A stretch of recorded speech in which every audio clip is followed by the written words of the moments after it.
jërë ngeen jëf yéen ñi safoo site internet bi di Buzz Actu 221 nuyu nañ leen bu baax jaajëfal leen ci kóolu tege sopp bi ak topp bi nga xamante ne rek yi nag ñu koy topp bu leen fàttee abonné di bës cloche de notification yi ngir mën a am yeneen i info dellu soit ak yéen seen actualité aérospatiale jagleel ko incident bii nga xam ne moom moo am ci aéroport Blaise Diagne mu concerné benn avion bi nga xam ne Air Sénégal moo ko affrété woon mu saxal lu ñuy wax Transair bi nga xam ne ab doomu réewum Sénégal moo ko am waaye comme gis ngeen ne incident bi maanaam ay blessé la am jotul amul kenn ki nga xam ne ñàkk na si seen bakkan gis ngeen ne coow li commencé na wulee ñaay ci lii nga xam ne mooy réewum Sénégal waaye man du ma ñëw ci jafe-jafe yi nga xam ne avion bi am na ko en tant que tel wala compagnie Air Sénégal wala compagnie bii nga xam ne doomu réewum Sénégal moo ko moom man damay ñëw ci jafe-jafe yi nga xam ne moom moo concerné fabricant bi nga xam ne moom avion bi ñu koy wax Boeing. xam ngeen ne Olof Njaay mooy faral di wax ne ginaar booy naaw say dunk di ruus yow fa nga jëm soriwul te loolu moo dal depuis quelque temps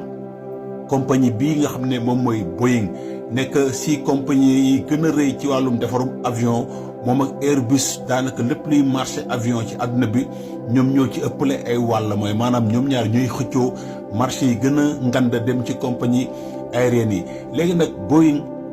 course bii nga xam ne mooy course de positionnement bi nga xam ne moom lay livrer Airbus dafa ko jural mu dem ba am ay nit yi nga xam ne dañuy liggéey ci Boeing di yëglu ñu leen di wax ay lanceur d'alerte xam ngeen ne son excellence monsieur Bassirou Diomaye Diakhar Faye bi ñu ko falee dafa ne dina aar képp ki nga xam ne da ngaa doon lanceur d'alerte mooy ki nga xam ne dafay gis ay mbir yi nga xam ne ay looxoor la wala ay mbir yi nga xam ne teguwul ci yoon mu fësal ko mu siwal ko loolu moo dal ku ñuy wax John Burnett nekkoon auditeur qualité mooy maanaam moom ba muy liggéey ci compagnie bii nga xam ne mooy Boeing lépp li nga xam ne pièce la buy jëm ci avion yi moom moo doon saytu ndax mbir yi tegu na ci yoon ndax qualité ba ca war mu nga ca ba mu commencé di yëglu ay chef am ne leen pièces yi nga xam ne ñu ngi dugg ci avion yi pièces yi am na ci yi nga xam ne baaxul kenn déggu ko woon moom ñàkk na bakkanam sax ndaxte defoon na benn plainte bi nga xam ne da koo jagleeloon Boeing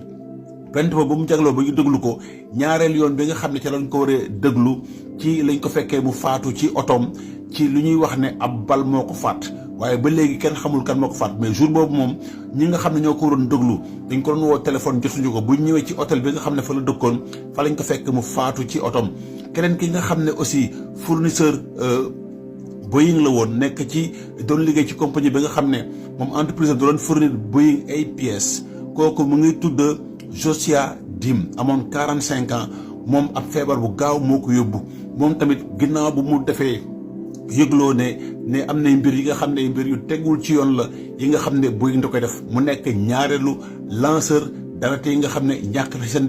seen bakken ginnaaw bu ñu waxee gisee ay mbir yi nga xam ne tegul ci yoon xam ngeen ne avion amul lenn li nga xam ne dafay jëm ci kaaraange avion ñu koy foowee lu ñu gis nag jamono yi depuis quelque temps mu concerne lu ñuy wax les Boeing 737 Max mooy maanaam avion bi nga xam ne dafay naaw muy perte ay pièces ci carlingue bi mooy lépp li nga xam ne moom moo wënd avion bi ñu koy gis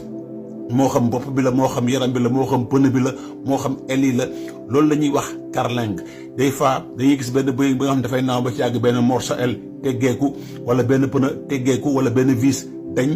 loolu mooy incident yi nga xam ne ñu ngi commencé di teglawu ci àdduna bi yëpp ak compagnie aérienne yi nga xam ne dañuy utiliser Boeing yeneen jafe-jafe yi nga xam ne dañ koy gis dafay jëm ci wàllu moteur ay moteur yuy tàkk loolu nag moo mettre dans la tourmente compagnie bii nga xam ne mooy Boeing ba réewum Amérique dugal na ci loxoom parce que xam ngeen ne li ñuy wax aviation civile règle yi dafa strict mooy maanaam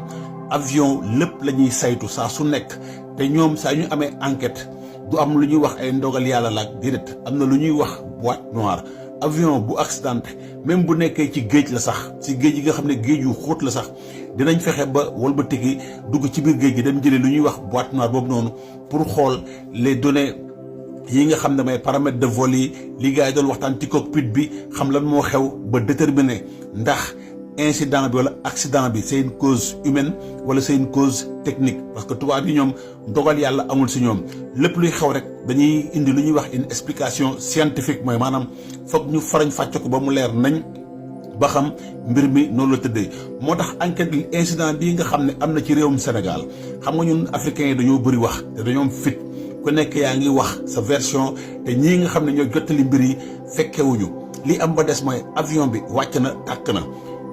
ñii nga xam ne ñoom ñooy wattu kaaraange aéroport bi ñëw nañ fay avion bi muccal ñi nga xam ne mënoon nañ ci muccal si ñu bëree bëri. lii nga xam ne nag moo war a tukkee ci cause exacte yi du journaliste moo koy wax du passager moo koy wax du ay nettali. ñii nga xam ne ñoom ñoo sellal seen xel màcc ci wàllum avion ñi nga xam ne ñooy experts yi ak bureau yi nga xam ne ñoom ñooy saytu lépp li nga xam ne ci àdduna bi avion bu daanoo ñoom ñooy càmbar mbir yi wax de façon scientifique et de façon technique ne lii moo tax avion bi accidenté ñooñu foog ñu ñoom ñooy jébbal seen enquête procureur doo ko xool ndax dafay topp compagnie bi wala dafay topp pilote yi wala dafay topp kët ki nga xam ne technicien nga laala ci mbir mi. waaye li may gis ñuy wax ñenn ñu ngi tuumal aéroport bi naa waaw Blaise Diagne dina ñàkk place am en tant que aérien loolu ay waxu kasaw la nit da ngay wax li nga xam ne loolu mooy dëgg te loolu mooy processus normal. instant bii nii foog sénégalais yi ànd ak dal ba ñii nga xam ne ñooy saytu wàllu kaaraange aéronautique def seen enquête teg yi mbiri si taabal bi bu laajee procureur def ci liggéeyam mu def ci liggéeyam. waaye li am ba des daal mooy Boeing dafa nekk benn compagnie bi nga xam ne daal ab ginaar la bi nga xam ne saa yuy naaw ay dunkam day ruus. Jolof Njaay nee na ginaar buy ruus ay laafam di dañ fa mu jëm sorewul seen xarit la woon Léon Balthazar le caméléon di leen ñaanal week-endu jàmm ak salaam.